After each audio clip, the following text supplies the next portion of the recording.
अमावस की काली रात। आसमान में चांद का एक टुकड़ा भी नजर नहीं आ रहा था।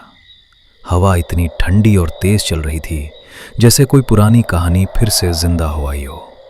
जंगल के रास्ते से गांव के कुछ लोग ट्रैक्टर में शादी से घर लौट रहे थे। उन्होंने रास्ता छोटा करने के लिए जंगल के बीच से शॉर्टकट लेने का फैसला किया था। सारा जंगल घने कोहरे से ढका हुआ था। दूर दूर तक न कोई रोशनी न कोई राह, बस ट्रैक्टर का धीमा इंजन और हवा की डरावनी चीख। ट्रैक्टर धीरे धीरे जंगल के बीच बढ़ने लगा। कुछ अजीब नहीं लग रहा? आज जंगल कुछ ज्यादा चुप है। अरे चाचा, आप तो रोज इसी रास्ते से आते हो, अब डर कैसा? क्योंकि आज अमावस की रात है। चाचा, अमावस है तो क्या हुआ? अमावस की रात चलावा अपने शिकार की तलाश में निकलता है। चलावा बिलावा कुछ नहीं होता चाचा, ये सब बस मन का वहम है। कुछ देर बाद पीछे बैठे राज ने आवाज दी, ए चाचा, ट्रैक्टर रोको जरा, मुझे हल्का होना है। चलो मैं भी साथ चलता हूँ। ज्यादा दूर मत जाना। दोनों झाड़ियों के बीच चले गए। कुछ पल बाद राज की चीख सुनाई दी। सब चौंक कर उधर देखने लगे। हरिराम और कुछ लोग ट्रैक्टर से उतरकर उधर गए। तब तक राज और संतोष लौट आए थे। क्या हुआ? क्यों चिल्लाया तुमने? कुछ नहीं, बस मेरे पैर में एक कांटा चुभ गया था। जाओ गाड़ी में बैठो। जैसे ही वे बैठे, हवा और तेज हो गई और अचानक बिजली चमकने लगी। फिर अचानक ट्रैक्टर के सामने एक सुंदर लड़की दौड़ती हुई दिखाई दी। उसके बाल भीगे हुए थे, चेहरा पीला पड़ चुका था और आंखों में गहरा खौफ साफ झलक रहा था। बचाओ बचाओ, रुकिए, मुझे भी साथ ले चलिए। मेरे सारे दोस्त, पता नहीं क्यों उन्होंने एक दूसरे को मार डाला। मैं जैसे तैसे वहां से भागकर आई हूँ। प्लीज मुझे भी साथ ले चलिए। ऐसे रात में अकेली लड़की जंगल में? बैठा लो, अकेली कैसे जाएगी? ठीक है। लड़की ट्रॉली में बैठ गई। तभी जोर जोर से बारिश होने लगी। बिजली गिरी, हवा और भी तेज हो गई।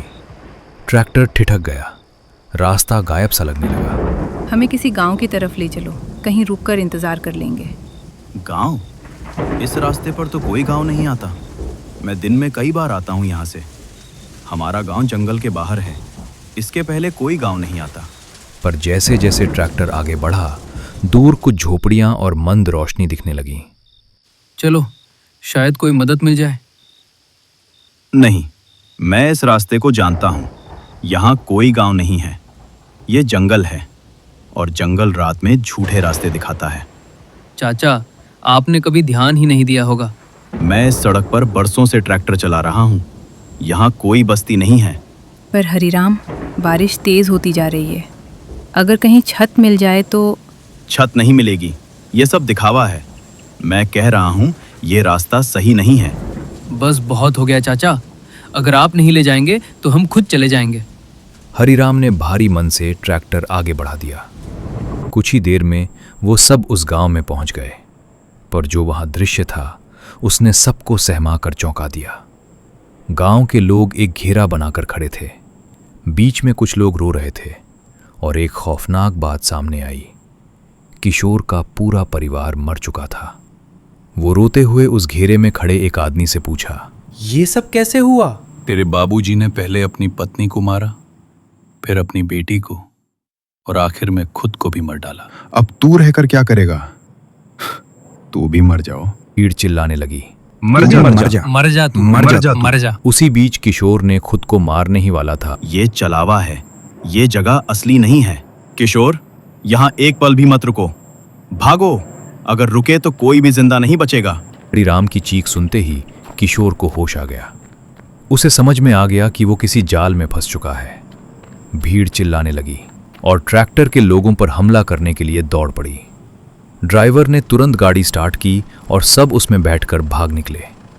पर अब रास्ता बदल चुका था। ट्रैक्टर गोल गोल घूम रहा था, बार बार वही पेड़, वही मोड़।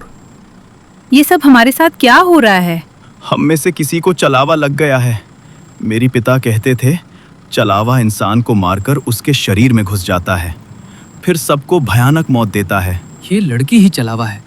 जब से वो गाड़ी में बैठी है तभी से ये सब शुरू हुआ। सही कहता है, इसे मार दो। रामदिन ने लड़की पर हमला कर दिया। मुझे मत मारो, मुझे मत मारो। ड्राइवर और बाकी लोग रोकने की कोशिश करते हैं, पर रामदिन ने गुस्से में लड़की के सिर पर लाठी से कई बार वार किए, फिर उसे घसीटते हुए ट्रैक्टर के नीचे फेंक दिया। बारिश थोड़ी कम हुई, बिजली की कड़क सुस्त पड़ गई, पर ट्रैक्टर अभी भी जंगल से बाहर नहीं निकल पा रहा था। अब तक तो गांव पहुंच जाना चाहिए था। वो लड़की चलावा नहीं थी, चलावा तो अब भी हमारे बीच है। संतोष ही चलावा है। देखो, वो तब से ना डरा ना कुछ बोला।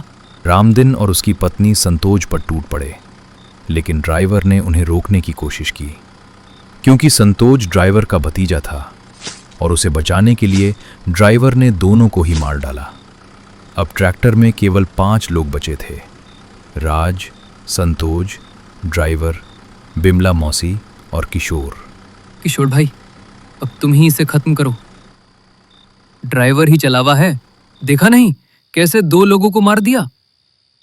अगर तुमने नहीं मारा तो हम सब मर जाएंगे। किशोर ने चुपचाप एक सुरी निकाली, पर उसने ड्राइवर को नहीं बल्कि राज को ही मार दिया। मुझे पहले से शक था, तू ही चलावा है। तूने ही सबको डराया, तूने ही हमें उस गांव तक ले गया, तूने ही सबको मरवाया, और अब तू मर। राज तड़पते हुए गिरा, उसका चेहरा काला पड़ने लगा, आंखें सफेद हो गईं। मैं ही चलावा हूं।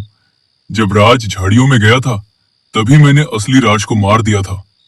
तब से मैं उसी के शरीर में हूं। सबको मैंने एक एक करके मारा। अब तुम 4 बचे हो और तुम सब मेरे अगले शिकार हो। तेरी मौत अब तेरे सामने है।